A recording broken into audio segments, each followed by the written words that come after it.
안녕하십니까. 자, 저는 오늘 여러분과 교양특강에서 만나게 된 전주대학교 1번 언어문화학과 박강훈이라고 합니다. 자, 오늘은요, 내 과학의 관점에서 살펴본 성공적인 외국어 학습법.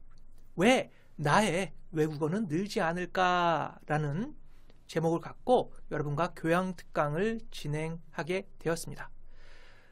사실은 이러한 교양특강을 진행하는 데 있어서 여러분들 조금 좀 내용이 그렇게 좀 따분할 수도 있어서요. 사실은 다양한 제가 동영상을 좀 준비를 했습니다만 그 동영상도 봐가면서 그리고 제가 여러분 눈 한 명 한 분 그죠? 이 아이 컨택트 해가면서 사실은 그 오프라인 수업을 진행했었어야 되는데 이런 사상 초유의 코로나19 사태로 말미암아 이렇게 온라인 특강에서 여러분 만나 뵙게 된 점 송구스럽게 생각합니다.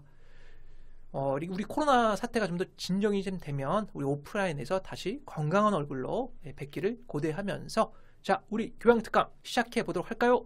자, 그러면 아까 말씀드렸다시피 오늘 타이틀은 내 과학의 관점에서 살펴본 성공적인 외국어 학습법, 왜 나의 외국어는 늘지 않을까입니다. 자, 먼저 들어가기 전에 제 소개를 먼저 해 올리도록 하겠습니다. 여기서 여러분 한 가지 좀 오해를 안 하셨으면 좋겠습니다. 무슨 저 교수님은 들어가기 처음부터 자기 소개를 이렇게 하고 자랑질만 좀 이렇게 막 늘어난 것 같아? 라고 여러분들 오해를 하실 수 있으실 텐데요. 오해는 하지 마시고요. 사실 제가 이렇게 소개를 드리는 것은 여러분과 저와의 신뢰관계 구축을 위해서 그렇습니다. 영어로는 trust, 그죠? 신뢰관계, 여러분과 저와의. 왜 그러냐면 이러한 내과학의 관점에서 본 이러한 성공적인 외국어 이 학습법에 대해서는 아마 여러분들 많이 안 들으셨을 거예요. 그래서 제가 그 분야의 이론 그리고 교육 경력이 다른 교수들보다 그리고 다른 연구자들보다 적지 않기 때문에 그래서 제가 그러한 이론 그리고 제 교육 경험을 바탕으로 오늘 이 자료를 만든 것이기 때문에 충분히 이 자료를 신뢰하셔도 좋습니다. 저를 믿고 따라와 주셔도 좋습니다. 라는 전제를 깔고 들어가는 것이 좋을 것 같아서 이렇게 제 소개를 해 올리겠습니다. 자, 저는 전공은 언어학 박사입니다. 일본에서 박사를 받았어요. 한국어, 우리 모국어는 한국어, 일본어, 영어 대조 언어학, Contrastive Linguistics라는 대조 언어학 학위를 받았습니다. 자, 이러한 대조 언어학 학위 공부 내용을 바탕으로 외국 교육을 하고 있는데요. 제가 일본에 체제했을 때 일본 고교생 그리고 성인 대상으로 영어 그리고 제가 있을 때 1차, 2차 한류 붐이 떴어요. 그래서 한국어 강의를 했습니다. 동경능 약 6년 동안 했고요. 강의 언어는 일본어 및 영어가 되겠습니다. 그리고 2009년 한국에 귀국을 해서요. 한국 대학생에게 일본어 강의를 시작을 했고 동시에 같은 시기에 영어 강의를 시작을 했습니다. 그래서 이때는 외래 교수로서 제가 근무를 했습니다만 일본어랑 영어를 동시에 시작을 했지요. 그래서 이때 강의 언어는 원어, 영어 원어 혹은 일본어 원어 그리고 한국어가 되겠습니다. 그 이후에 일본어 현재 전주대 일본어 전임 교수로서 근무를 하고 있고 그 전에는 영어 전임 교수로서 근무한 이력이 있습니다. 이렇게 한국어, 일본어, 영어 이 트리플 강의 경력이 있는데요. 이러한 것은 우리 대한민국에서도 그다지 많지 않은 특이한 경력이라고 보시면 되겠습니다. 그래서 전국 최초로 제가 그래서 저희 학과 학생들에게 일본어, 영어 동시 일본어랑 영어를 그동안 따로따로 공부해 왔는데 충분히 가능하다. 어떻게? 동시에 이렇게 해서 2015년부터 실시를 하고 있습니다. 그래서 이러한 성인 다원어 동시교육 정부 프로젝트에 선정이 됐고 교육부 장관상이랄지 그리고 그러한 성과를 JJMOOC라는 온라인 강좌를 통해서 일반에게 공개하고 있는 그러한 상황입니다. 이렇기 때문에 제가 이 언어학과 그리고 이 언어 관련 외국어 교육을 제가 정말 오랫동안 약 20년 정도 이렇게 공부와 이 외국어 교육 경력에 쏟고 있습니다.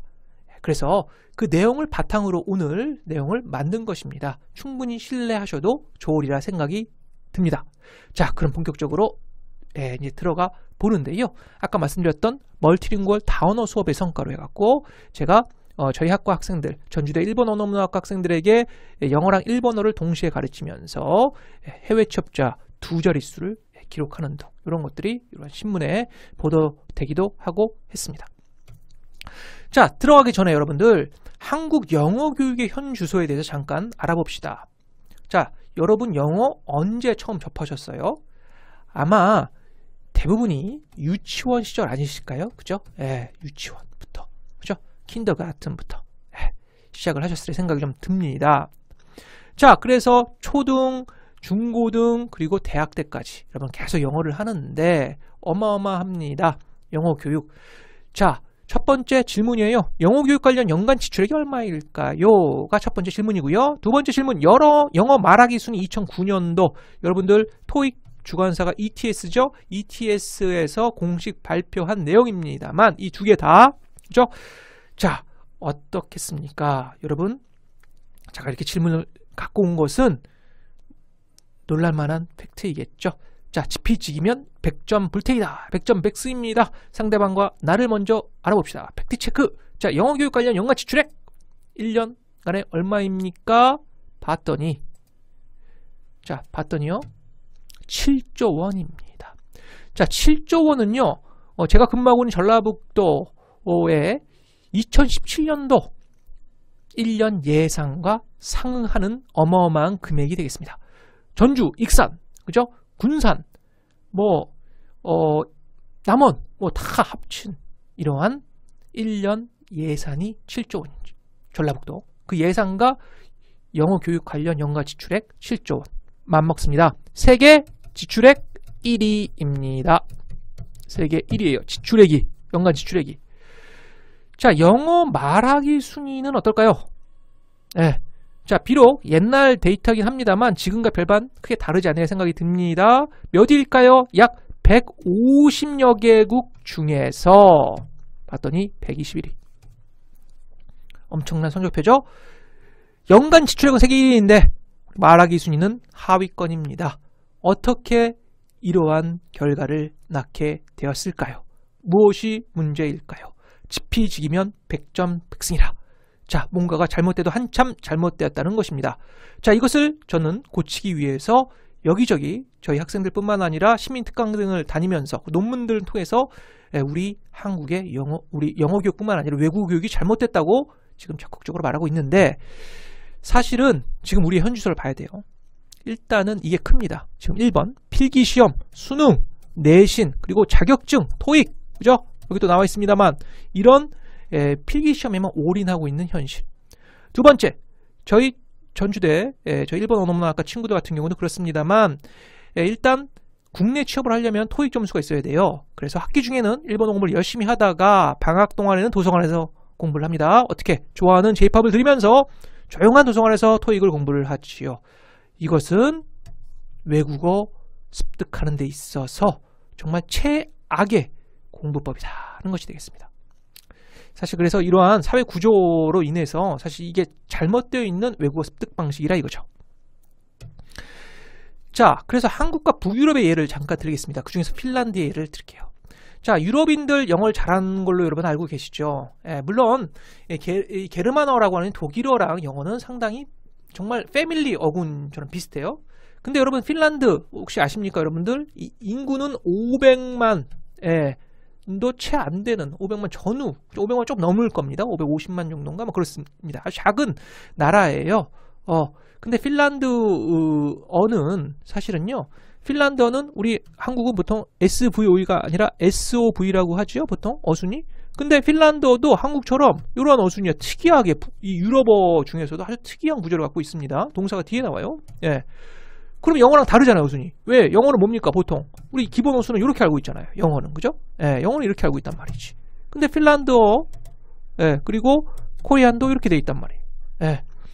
그런데 이 핀란드인들은 인구 약 70% 이상이 영어를 자유자재로 구사를 합니다. 참 대단해요. 영상을 제가 준비를 했는데 오늘 이 온라인 특강 때문에 제가 틀어지지 못하는 점에 대해 상당히 좀 송구스럽게 생각이 듭니다만 나중에 여러분들 우리 오프라인에서 만나게 되면 그때 제가 꼭 틀어드릴게요. 자, 핀란드 어느 거리를 갈 때마다 영어가 다 통합니다. 심지어는 시장에 있는 나이를 지그시 드신 아주머니조차도 영어를 거침없이 합니다. 근데 그 아주머니의 영어를 봤더니 문법이 막 틀려. 문법이 다 맞는 게 아닙니다. 그리고 대략 1000단어 전후로 해서 단어를 구사하더라. 그쵸? 자, 대략 핀란드인들이 2000단어 전후로 해서 구사를 한다고, 영어를 구사를 할 때. 이거는 우리나라 중학생 수준의 그 어휘 실력이라고 합니다. 자, 핀란드도 우리 한국어와 비슷하게 SOV 이러한 어순이기 때문에, 영어와 다른 어순이기 때문에요. 핀란드 20년 전만 하더라도 한국인과 비슷하게 영어 실력이 거의 꼴찌였다고 합니다. 하지만 지금 핀란드인은 거의 10위권 전후로 지금 전 세계에서 150여 개 국가 중에서 거의 10위권 내에 드는 엄청난 영어 그 구사 능력을 가진 나라로 등극을 했습니다. 자, 그 비결이 무엇인지, 그죠? 그걸 지금부터 알려드리도록 하겠습니다. 자, 오늘 특강 조금 서두가 길었습니다만 목적은 글로벌 시대의 외국어 효과적인 학습법은 무엇인지 제시하고요. 두 번째, 우리가 외국어를 왜 못하는가? 에 대한 이유를 밝히는 것입니다.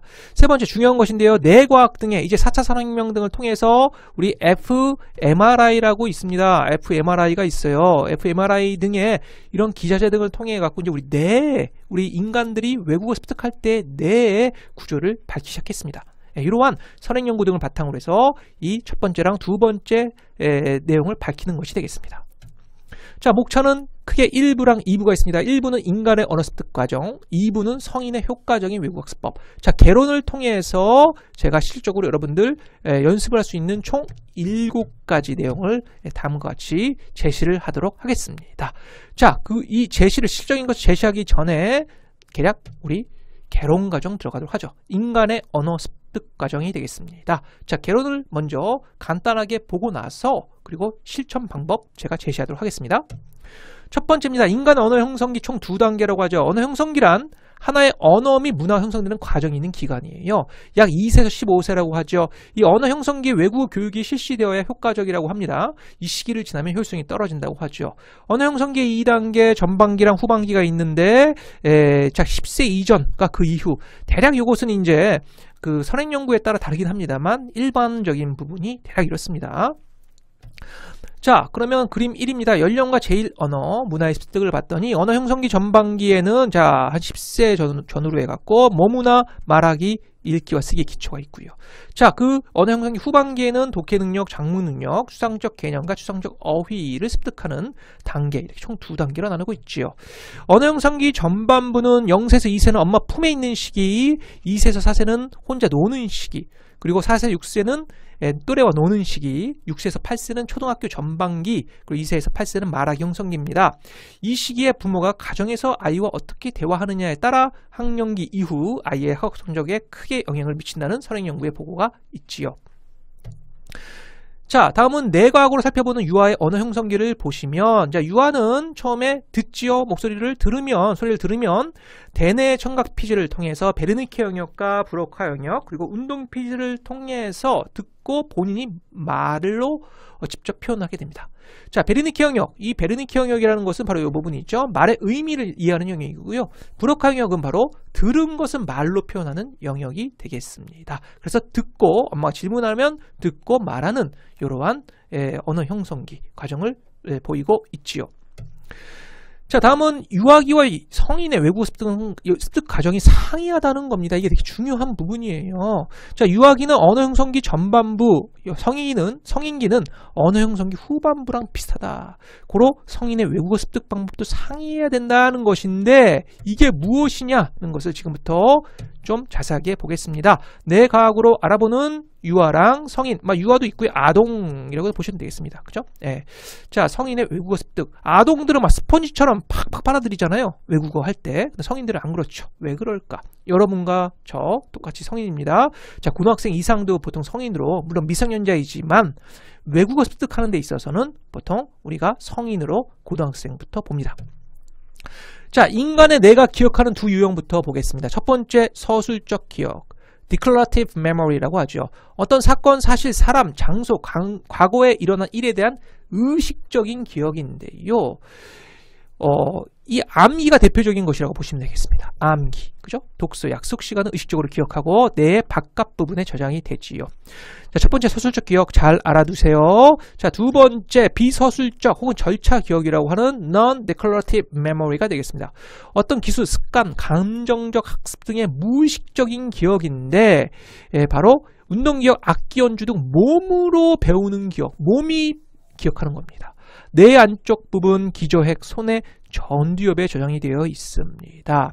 예를 들어서 여러분들 수영한다고 쳐봅시다. 자, 제가 5세부터 수영을 배우기 시작했어요. 예를 들어서 자 10년 동안 했습니다. 자 5세부터 15세까지 했습니다. 그런데 제가 몸을 다쳐갖고 약 15세에서 한 25세 정도에는 수영을 안 했어요. 자 그러다가 26세부터 시작을 했는데 자 10년 동안 쉬었잖아요. 자 저의 수영 실력은 어떨까요? 처음에 물에 들어갔을 때는 조금 어색하겠지만 시간이 흐르면 흐를수록 제 수영 감각은 올라갑니다. 왜요? 몸으로 배웠기 때문에 그렇습니다. 그죠? 이게 대표적인 비서술적 기억이 되겠고, 하지만 언어의 경우는 어떨까 이거죠. 언어의 경우는 어떨까 이런 부분을 지금부터 말씀드리도록 하겠습니다. 자, 모국어 습득의 경우죠. 성인과 아동의 경우를 보시면 둘 다 모국어 습득은 성인이든 아동이든 우리 인간은 어휘 있잖아요. 어휘. 단어는 서술적 기억, 즉 암기라는 겁니다. 암기. 그죠? 근데 어순이나 문장 같은 이런 mental grammar, 이 뭡니까? 주로 이 문법 사항은 비서술적 기억, 즉 몸으로 기억하고 있다는 거예요. 신기하죠? 성인과 아동 둘 다. 그런데 문제는 바로 이 부분입니다. 성인의 외국어 습득, 이 외국어는 어떻게 된다 이거야. 외국어. 모국어가 아닌 외국어 습득의 경우에는 아동과 달리 모두 서술적인 기억이다. 즉 단어를 암기할 때의 기억이라는 것이 되겠습니다. 그죠? 그렇기 때문에 아동들은 스펀지처럼 팍팍 빨아들이는데 우리 성인은 그렇지 못한 부분이 있죠. 자, 실적으로 모국어, 외국어 습득의 뇌를 보겠습니다. 자, 성인의 왼쪽은 성인의 뇌 구조고요. 오른쪽은 아동의 뇌 구조가 되겠습니다. 자, 왼쪽 부분 빨간색 부분은 바로 이 모국어고요. 노란색 부분이 바로 두 번째 외국어예요. 자, 왼쪽 부분의 성인의 뇌 구조를 보니까 이 빨간색과 노란색 부분이 거의 겹치는 부분이 거의 없다는 것을 알 수가 있죠. 즉 성인의 이 외국어 습득의 뇌는 각각 모국어랑 이 외국어가 다른 곳에 저장이 된다는 것을 알 수가 있습니다. 이와는 달리 오른쪽 그림만 보세요. 아동의 뇌 구조. 자, 빨간색 이 부분 뭡니까? 모국어입니다. 노란색 이 부분 바로 외국어죠. 이 오렌지색 부분은 무엇이냐? 이 모국어랑 외국어가 겹치는 부분입니다. 오렌지색. 엄청 넓다는 것을 알 수가 있네요. 다시 한번 보세요. 넓죠, 지금. 여기 왼쪽 보십시오. 여기는 성인은 거의 오렌지색이 없죠? 오른쪽에 있는 아동은 오렌지색이 이렇게 넓습니다. 즉 중첩되는 부분이 넓다는 거예요. 자, 이것을 통해서 우리가 어떻게 할 수 있느냐? 자, 예를 들어서 우리 이민, 그죠? 여러분 immigration, 그죠? 우리 이민에 대한 얘기를 잠깐 한번 해봅시다. 자, 어린이 같은 경우는 자 5세 한 7세 때 이민 갔다고 쳐봅시다. 7세 이민을 갔어요. 7세 이민을 가서, 그죠? 그래서 어느 쪽으로 갔냐? 캐나다로 갔습니다. 자, 캐나다에서 약 한 3세까지 있었다고 칩시다. 그렇죠? 캐나다에 있다가 영어를 배웠습니다. 자, 그러다가 다시 또 이번에는 일본으로 갑니다. 자, 일본에서 약 몇 세냐? 7년 동안 있었다고 합시다. 자, 그죠? 자, 이 친구는 한국어, 캐나다어, 즉 영어, 그리고 뭡니까? 일본어를 자유자재로 구사할 수가 있습니다. 그죠? 하지만 성인은 어떻게 될까요? 성인. 자, 성인의 부분을 볼까요? 자, 성인은 자, 20세에 캐나다로 갑니다. 언제? 한 25년 후에. 그죠? 캐나다로 가요. 그러다가 한 30세에 갑니다. 그죠? 어디로요? 재팬으로 갑니다. 자, 이 친구도 한국어 일단은 되긴 되는데 어디서 티가 나느냐? 자, 이 오른쪽에 있는 아동. 자, 아동 보세요. 자, 아동이 예를 들어서 이렇게 갔어. 20세. 지금 이 친구가 이제 예를 들어서 한 30세라고 쳐요. 자, 다시 한번 봅시다. 자, 이 아동이 한 30세라고 칩니다. 이러다가 한 10년 쉬었다고 칩시다. 언어 안 하고 있어요. 한국어만 했어요. 한국어만. 영어랑 일본어는 안 했다고 쳐요. 그러다가 41세부터 다시 언어를 시작합니다. 영어랑 일본어를. 그랬을 때 이 아동은 영어랑 일본어 처음에 수영 우리 오랜만에 안 했다가 다시 할 때 좀 어색하다가 할 수 있는 것처럼 이 친구는 하기 시작합니다. 수월해요. 하지만 이 성인의 경우는 어떠냐? 성인의 경우는 한 10년 쉬었습니다. 10년 쉬었어. 브레이크 타임이에요. 10년을 쉬었습니다. 그러다가 11년째부터 하기 시작하잖아요. 이 성인은 거의 말을 까먹게 됩니다. 그 이유는 바로 이러한 뇌 구조 때문에 그렇지요. 그렇죠? 예. 자, 이렇게 모국어랑 외국어 습득의 뇌는 여러분들 우리 성인과 아동은 다릅니다. 저는 교수님, 저는 5살 때부터 그래도 영어 했습니다. 일본어도요. 중간에 중학교 때부터 했어요. 라고 할 수 있겠지만 중요한 건 무엇이냐? 가장 중요한 건 바로 노출량입니다. 얼마나 노출되었느냐는 건데 한국에서의 노출량이 가장 많은 언어는 뭐예요? 한국어죠. 그래서 제가 아까 예를 들었던 것이 바로 이민입니다. 이민을 가게 되면 학교에서는 다른 언어를 쓰잖아요. 그죠? 사회에서도 다른 언어를 쓰고 가정에서는 물론 모국어를 쓰겠습니다만 그렇기 때문에 한국에서 물론 일찍 해당 외국어에 노출이 되었다고 하더라도 사실 이민에 비하면 아주 미미하지요. 그렇기 때문에 사실 한국에서 우리 외국어를 공부했던 친구들은 거의 이쪽 부분이라고 보시면 되겠습니다. 왼쪽에 있는 부분. 그죠? 자, 그러면 이러한 차이점이 우리가 아동과 있는데 그럼 우리는 어떻게 하면 성공적인 외국어를 습득을 할 수가 있느냐는 그 부분이죠. 자, 지금부터 그 비결을 알려드리도록 하겠습니다. 성인의 효과적인 외국어 학습법 뇌과학의 관점에서입니다. 첫 번째, 큰 소리로 말하며 연습하라. 큰 소리, 이게 되게 중요한 겁니다. 자, 아까 제가 처음 서두에 우리 한국 외국어 학습의 고질적인 문제점 얘기했잖아요. 외국어를 조용한 도서관을 습득하는 거 최악이에요. 각종 자격증 취득을 위한 병폐입니다. 수영을 여러분들 물속에서 안 배우고요. 우리 책이나 아니면 노트에다가 쓰는 거야. 우리 수영을 배우려면 직접 물 안으로 들어가야 되잖아요. 근데 물 안으로 들어가는 것이 아니라 물 바깥에서 선생님이 하는 거를 그냥 노트에다 쓰는 거랑 똑같습니다.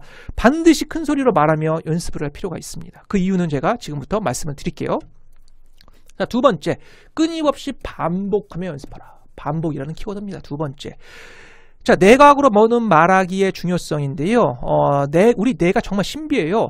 우리 뇌는요, 모국어를 받아들이기 위해서 의도적으로 외국어 소리를 차단하게 되어 있습니다. 즉, 우리 뇌, 이때도 말씀드리겠지만, 자, 우리 CPU라고 합시다. 우리 뇌를 CPU라고 우리가 비유를 하자면, 우리의 CPU는 모국어인 한국어로 되어 있습니다.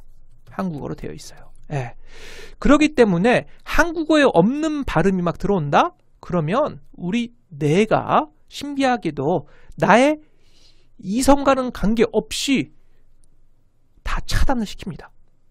그러므로 큰 소리로 자꾸 연습해서 할 필요가 있어요. 그래서 내가 큰 소리로 내한테 야 이거 친숙하게끔 야 이 친숙한 단어야 야 모국어는 비슷한 거야 자꾸 자극을 시켜줘야 됩니다. 그래서 반복을 이렇게 해주는 필요가 있습니다. 왜 반복이에요? 장기 기억을 위해 효과적인 방식이 반복이 있거든요. 그죠?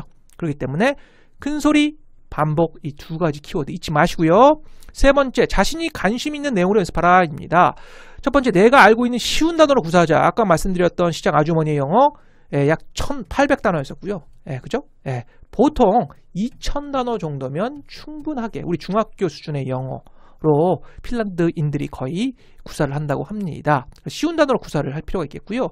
사실 이게 우리가 말하기랑 연습 위주가 안 되었기 때문에 그래요. 충분히 가능합니다. 그래서 말하기 연습 위주로 반복하고 시험 위주의 공부 방식은 가감히 버리자는 겁니다. 물론 교수님 시험 위주의 공부 방식을 버리면 어떡해요? 우리 내신도 중요하고 수능도 중요한데요. 물론 현재 지금 내가 해야 할 그러한 처해 있는 그 공부 방식은 내신이나 수능을 위해서는 이렇게 팍 버리면 안 되겠죠. 그죠? 근데 이 방식은 뭐냐면 제가 지금 여러분들이 하고 있는 방식이 제대로 된 방식이 아니라는 겁니다. 일단 현실과 타협을 하고 그러다 보니까 우리는 이러한 시험 위주의 공부 방식이다 보니까 많은 한국인들이 영어를 싫어하게 되잖아요. 그죠? 가장 싫어하는 과목이 뭡니까? 영어라고 얘기하는 친구들이 적지 않은데 바로 그 이유는 바로 이 시험 위주 때문에 그렇습니다. 그래서 사실 언어라고 하는 것은 가장 중요한 게 뭐예요? 의사소통을 커뮤니케이션을 위한 게 바로 언어를 배우는 것이잖아요. 이 부분의 중요성을 여러분들이 꼭 알아두실 필요가 있다. 그러다 보면 싫어졌던 영어도 점점 더 좋아지게 마련입니다. 그래서 뭐 왕도가 없습니다. 영어 공부 어떻게 하면 잘하면 돼요. 그죠? 뭐 왕도가 없어요. 예, 드라마, 영화, 인터넷, 팝송, 일기쓰기 등 자신감 않는 내용, 자신이 관심 있는 내용이에요. 그죠? 내가 즐거우면 되는 겁니다. 그죠? 예, 왕도가 없어요.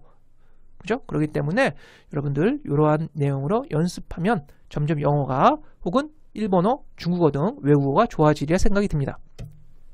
네 번째입니다. 동기부여를 씹어줘라입니다. 내가 왜 이 외국어를 공부해야 되는지 그 목적을 확실히 해둘 필요가 있습니다. 기억, 우리 뇌에서는 말이죠. 기억이 저장되기 위해서는 집중이 필요한데 이때 동기부여가 이를 가능하게 한다고 하지요. 성인의 뇌, 여러분 고등학교 뇌도 마찬가지, 고등학생의 뇌도 마찬가지입니다만 이 아주 강한 자극 혹은 반복적인 자극에 한 정보만을 오랫동안 기억한다고 합니다. 그죠? 첫 번째, 반복. 두 번째, 강한 자극. 근데 여러분 때 무슨 체벌이나 그렇게 강한 자극하면 좀 그렇잖아요. 그죠? 안 좋은 기억이 있으니까. 그래서 반복적인 자극이 우리에게는 가장 이상적이다라는 부분이 되겠습니다. 그쵸? 자, 다섯 번째로 넘어갈게요. 틀려도 좋다. 자신감 갖고 말하자는 겁니다. 외국 학습의 가장 큰 목표는 무엇이에요? 커뮤니케이션, 의사소통이 되겠습니다. 시험 자격증 취득을 위한 것이 아니에요. 그죠? 예. 그러다 보니까 비록 몇 문법상이 틀리더라도 키워드 표정 등으로 충분히 커버가 가능해요. 말을 할 때. 그렇잖아요. 그죠? 근데 이러한 자신감을 통해서 더 말하게 되고 자신의 뇌를 더 자극하게 되는 선순환 구조를 구축할 수가 있습니다. 제가 흥미롭게도 일본인과 한국인 오랫동안 외국어 교육을 해왔다고 했잖아요.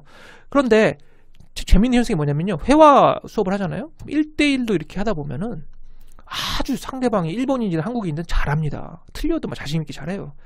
근데 문제는 1대 다 멀티플 이 됐을 경우는 얘기가 달라집니다. 갑작스럽게 말을 잘했던 친구들이 점점 말수가 적어져요. 왜 그럴까요? 내가 틀리는 거에 대한 두려움이 있는 거예요. 창피한 거예요. 내가 틀리면 어떡하지? 이러한 부분이 있는 겁니다. 남을 의식하는 거죠. 예, 그러다 보니까 우리 외국어가 점점 더 의사소통이 이 기본 목적인데 이게 본연의 그 목적이 점점 퇴색되고 있는 것입니다. 그죠? 자, 여섯 번째입니다. 해당 외국어의 노출량, 아까 제가 말씀드렸죠. 늘려라. 성인은 유아와 달리 성인의 외국어 내는 해당 외국어의 노출량과 비례해 발달합니다. 물론 유아의 경우도 마찬가지입니다만 성인은 압도적으로 그렇습니다. 많이 듣고 말할수록 더 발달, 적게 듣고 말할수록 더 퇴화. 아까 이민자의 경우 제가 이미그레이션, 그죠? 이민자의 경우 제가 그 성인과 어덜트랑, 그죠? 예, 이 키드의 우리 그 아동의 경우를 제가 비교해 드렸잖아요. 그죠? 예, 이 아동은 오랫동안 세계 언어 잠깐 쉬었다가 다시 해도 문제가 없어요. 근데 어른은 다르다는 거죠. 모국어를 제외한 나머지 두 개 언어는 금방 까먹습니다. 그렇기 때문에 이게 다윈의 진화론, 그러니까 유사하죠. 진화론이 뭐예요? 안 쓰는 근육들은 어떻게 됩니까? 퇴화된다는 겁니다. 그렇기 때문에 우리 성인은 이것을 평생 이를 즐기며 연습할 필요가 있겠습니다. 나 이번에 영어랑 그 일본어 각각 1년씩 갔다 와서 잘하게 됐어. 하는데 한국 와서 이 1년씩 갔다 온 거 총 2년 동안 갔다 왔죠? 예, 좋아요. 갔다 오자마자 아주 그 감각이 살아있을 겁니다. 그러다 시간이 지납니다. 점점 뭐 3년, 4년, 5년, 6년, 7년, 8년, 9년, 10년 지나요. 그러면서 나는 영어랑 일본어를 잘 안 하게 됐을 때 10년 뒤에 본인의 모습 상당히 영어나 일본어를 거의 까먹고 있는 자신을 발견할 수 있으리라 생각이 듭니다. 자, 그 다음에 마지막입니다. 모국어. 여러분들 한국어를 먼저 마스터하라 이겁니다. 무슨 외국어 하는데 뭐 한국어를 먼저 마스터해요. 저 네이티브 스피커인데요. 라고 할 수 있겠습니다만, 자, 잘 들어보세요. 자, 성인의 외국어내, 아까 말씀드렸다시피 우리의 성인의 외국어내는 모국어 CPU를 통해서 송출이 됩니다. 그래서 잘못된 모국어 사용은 잘못된 외국어를 산출이 되지요. 특히 문법, 문장구조 등의 습득은 모국어 영향이 매우 큽니다. 여러분들 요즘 자동 번역기, 구글 번역이나 파파고 등 보세요. 한국어 문장구조나 이런 문법이 잘못되어 있으면 어떻게 됩니까? 그 상대 언어도 잘못되어 나오죠. 바로 이런 부분이랑 똑같습니다. 특히 성인의 경우에는 우리의 CPU가 뭡니까? 다 모국어라고 했습니다. 그렇기 때문에 여러분들 이 부분 항상 염두에 두셨으면 좋겠습니다. 자, 이러한 그래서 그 외국어 학습법을 제가 그 근거로 해서 전주대 일본 언어 문화학과에서 제가 전국 최초로 일본어랑 영어를 그동안 따로따로 공부를 해왔는데 이것을 묶어서 동시에 학습할 수 있는 프로그램을 개발을 했습니다. 이게 그래서 해외 취업이랄지 국내 강소기업에도 많은 도움이 되고 있는데요. 이게 멀티링거 스피치 콘테스트를 학장배, 인문대 학장배에서 매년 이렇게 지금 신문 기사인데 이렇게 지금 나오고 있습니다. 상당히 호응도 좋고 매년 일치월장 그 기량을 뽐내고 있습니다. 자, 다음은 참고문헌과 참고 자료가 되겠고요. 자, 이상으로 제 특강을 쭉 말씀을 좀 드렸습니다. 자, 여러분 어떠셨습니까? 자, 이해가 좀 되셨나요? 네. 내 과학의 관점에서 살펴본 성공적인 외국어 학습법. 제가 아까 말씀드렸던 부분 하나하나 실천해 가시면서 학습을 하신다면 이 영어를 할지 뭐 일본어를 할지 중국어를 할지 여러분 크게 어렵지 않으리라 생각이 좀 듭니다. 자, 아까 제가 그 서두에 말씀드렸던 제 교수소개에서 JJ 무크 있잖아요. 일본어랑 영어랑 동시에 학습할 수 있는 방법. 이것이 전주대학교 홈페이지 JJ 무크라고 치시면 되고 전주대학교 일본 언어문화학과 홈페이지에도 찾아볼 수가 있습니다. 자, 우리 코로나가 좀 안정이 되면 우리 오프라인에서 다시 만나도록 하겠습니다. 자, 그럼 오늘 교양특강 경청해 주셔서 감사합니다.